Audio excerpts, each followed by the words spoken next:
আপনার ক্লাসের সবচেয়ে চুপচাপ থাকা ফ্রেন্ডটার কথা মনে আছে? আমরা সব জায়গাতেই এমন মানুষ দেখি যারা খুব কম কথা বলে, লাজুক প্রকৃতির। সবার সামনে কথা বলার সময় তারা নার্ভাস হয়ে যায়। আমরা সাধারণত তাদেরকে খুব একটা পাত্তা দেই না, কারণ তারা স্পটলাইটে নয় বরং নিজেদের মাঝে থাকতে পছন্দ করে। আমাদের সোসাইটি আসলে সোশ্যাল এবং আত্মবিশ্বাসী মানুষদের বেশি গুরুত্ব দেয়। আপনি কি এমন কাউকে কল্পনা করতে পারছেন, নাকি আমি আসলে আপনার কথাই বলছি? আজকের ভিডিওতে আমি কথা বলবো সেই মানুষদের নিয়ে যাদের আমরা অনেক সময় উপেক্ষা করি, yet they are one of the most powerful groups in our society. তাদের সৃজনশীলতা ও দক্ষতা দিয়ে তারা সমাজকে নতুনভাবে গড়ে তোলে by constantly innovating and creating something new. Introvert মানে আসলে কি?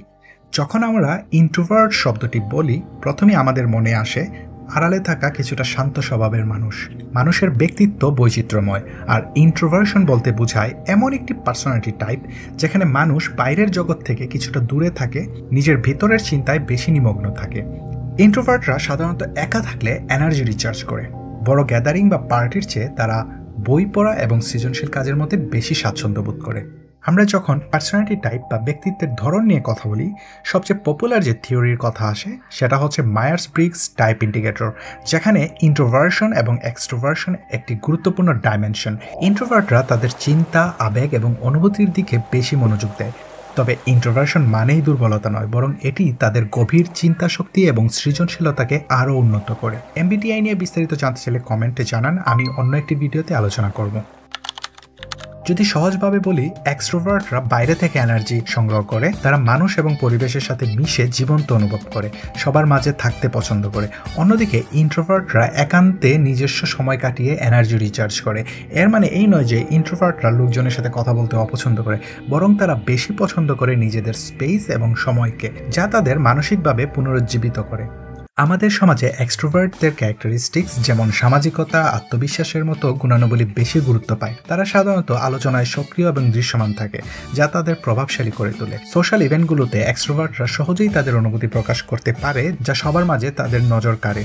অন্যদিকে ইন্ট্রোভার্টরা অনেক সময় তাদের ভাবনা চিন্তা প্রকাশ করতে তুলনামূলকভাবে কম স্বাচ্ছন্দ্য বোধ করে, ফলে এক্সট্রোভার্টদের চিৎকার, আবেগের ভিড়ে ইন্ট্রোভার্টদের কণ্ঠস্বর অনেক সময় চাপা পড়ে যায়। কিন্তু বাস্তবে ইন্ট্রোভার্টদের চিন্তা শক্তি এবং সৃজনশীলতা ঠিক ততটাই মূল্যবান যতটা এক্সট্রোভার্টদের সহজাত প্রাণবন্ধতা।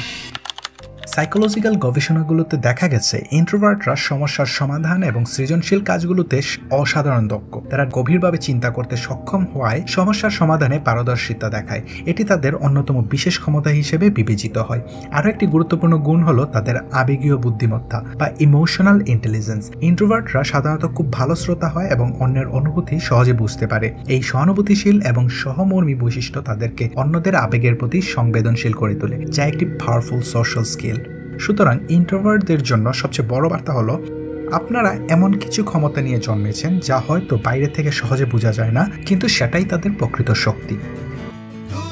তারে জামিন পার মুভিতে ঈশানের গল্প আমাদেরকে এই শিক্ষাই দেয় যে প্রত্যেক মানুষের ভেতরেই থাকে এক ধরনের বিশেষ প্রতিভা, যা হয়তো প্রথমে ধরা পড়ে না। ক্লাসে সে ছিল চুপচাপ, অন্যদের মতো বেশি কথা বলতো না, কিন্তু তার আঁকা ছবিগুলোই ছিল তার মনের আসল ভাষা। ছবি আঁকার মাধ্যমে সে নিজের অনুভূতি প্রকাশ করত, যা সবার মন জয় করে নিয়েছিল। ঈশানের বিশেষ শক্তি ছিল তার চিন্তাভাবনার গভীরতা। সে বুঝেছিল যে অন্যদের মতো অনেক কথা না বলেও সে তার সৃজনশীলতার মাধ্যমে নিজের পরিচয় তুলে ধরতে পারবে, আর এভাবেই ধীরে ধীরে তার প্রতিভা সবার সামনে উঠে আসে, যা তাকে আলাদা করে তোলে। এখন বিশেষভাবে প্যারেন্টসদের জন্য বলছি, যদি আপনার সন্তান ইন্ট্রোভার্ট হয়, তাদের সৃজনশীলতা এবং অনুভূতিকে বোঝার চেষ্টা করুন, তাদের নিজের মতো করে বেড়ে উঠতে সাহায্য করুন, তাদের সম্ভাবনাকে ফাইন্ড আউট করুন এবং provide them opportunities for growth.